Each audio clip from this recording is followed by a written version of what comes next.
Ya, selanjutnya kita lanjutkan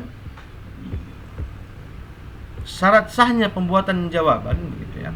Yang pertama tadi berkaitan dengan kompetensi absolut atau relatif yang kita lihat dari pembuatan gugatan, kemudian berkaitan dengan penolakan terhadap isi gugatan, kemudian yang ketiga berkaitan dengan isi gugatannya itu sesuai dengan pasal demi pasal yang ditujukannya atau tidak. Intinya dalam bahasa hukumnya adalah absculable, atau kita lihat gugatan ini mempunyai unsur bahwasanya gugatan ini kabur, begitu.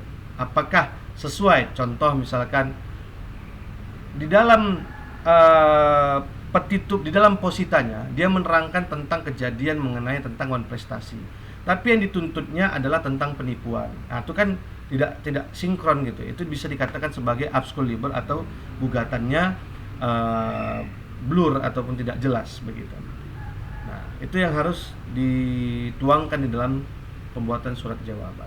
Kemudian yang ketiga adalah replik. Replik ini adalah hak daripada si penggugat, ditanggapi kembali jawaban daripada si tergugat. Nah, kemudian setelah ditanggapi kembali lagi oleh si tergugat dalam hal duplik namanya. Baru selanjutnya pembuktian, kemudian kedua belah pihak membuat sebuah kesimpulan yang dibacakan oleh kedua belah pihak di muka persidangan di depan hakim. Kemudian biasanya jarak antara kesimpulan dengan putusan hakim biasanya itu 3 minggu atau 4 minggu. Hakim bersidang secara independen. Hakim bersidang kemudian memutuskan perkara ini, begitu. Siapakah yang sebenarnya berhak ataupun yang memenangkan perkara ini, diputuskan oleh hakim. Atas putusan tersebut dapat dilakukan upaya hukum, baik itu banding, kasasi ataupun peninjauan kembali, begitu. Kemudian berkaitan dengan sidang pertama, tahapan yudisial tadi, ada beberapa kemungkinan dalam sidang pertama. Penggugat dan tergugat hadir, maka sidang dibuka dan majelis hakim wajib mengupayakan perdamaian.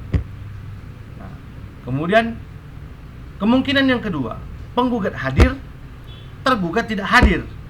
Hakim akan memeriksa berita acara panggilan yang telah tadi disampaikan oleh jurusita ataupun panitera yang telah disampaikan ataupun yang telah dikirimkan kepada para pihak. Sampai nggak ini berita acara ini ataupun sampai nggak ini panggilannya, ada nggak bukti terima? Hakim akan periksa itu semua.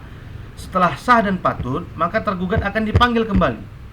Apabila ternyata tergugat tetap tidak hadir, maka perkara tersebut diputuskan secara first time. Saya yakin dan percaya kalian semua sudah mempelajari tentang apa itu first time.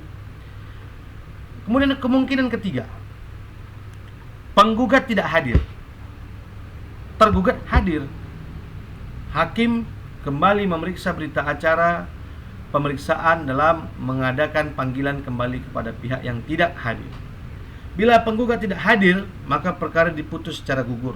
3 kali si penggugat dipanggil tidak hadir, maka otomatis gugatannya gugur, dengan pertimbangan bahwa hakim bisa saja menilai bahwa si penggugat yang mengajukan gugatan ini tidak serius dalam menyelesaikan perkara tersebut, maka dikatakan gugatan gugur.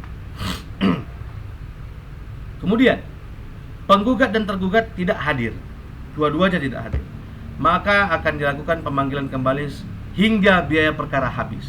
Biaya perkara yang mana? Biaya perkara yang dipanjarkan awal tadi pada tahap administrasi. Nah, ini dia tahapan yudisial. Setelah bacaan penggugatan, setelah pembacaan gugatan oleh penggugat, maka jawaban dibuat oleh tergugat. Bentuknya itu eksepsi, yakni tanggapan yang tidak mengenai pokok perkara.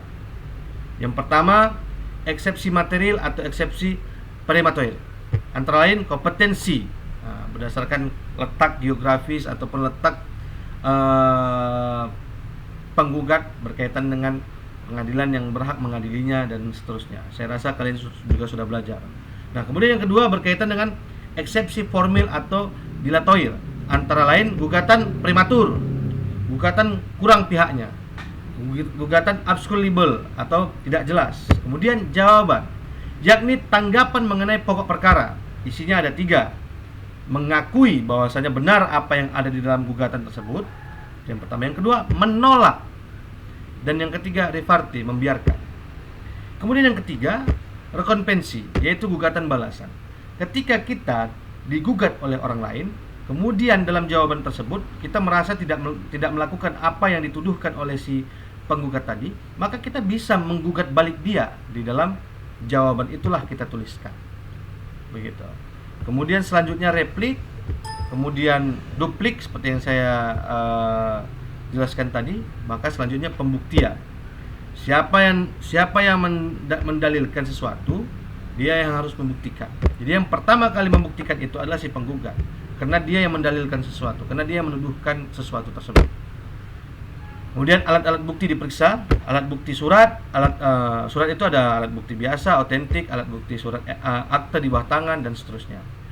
Kemudian saksi, kemudian persangkaan hakim, pengakuan dalam sidang, kemudian sumpah, kemudian putusan, dan selanjutnya eksekusi. Inilah tahapan yudisial yang akan kita lalui nantinya di dalam proses praktek kemahiran hukum. Ini upaya perdamaian yang saya sampaikan tadi.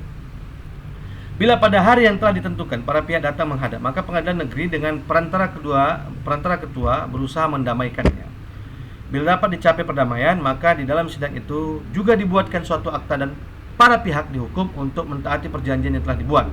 Dan akta itu mempunyai kekuatan serta dilaksanakan seperti suatu surat keputusan biasa. Jadi akta perdamaian itu adalah mengikat kedua belah pihak, halnya sama seperti putusan pengadilan.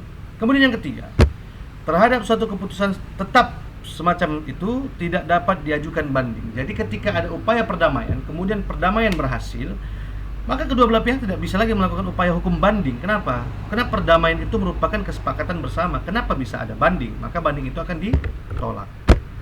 Ketentuan ini mewajibkan majelis hakim sebelum memeriksa perkara perdata harus berusaha untuk mendamaikan kedua belah pihak yang sedang bersengketa.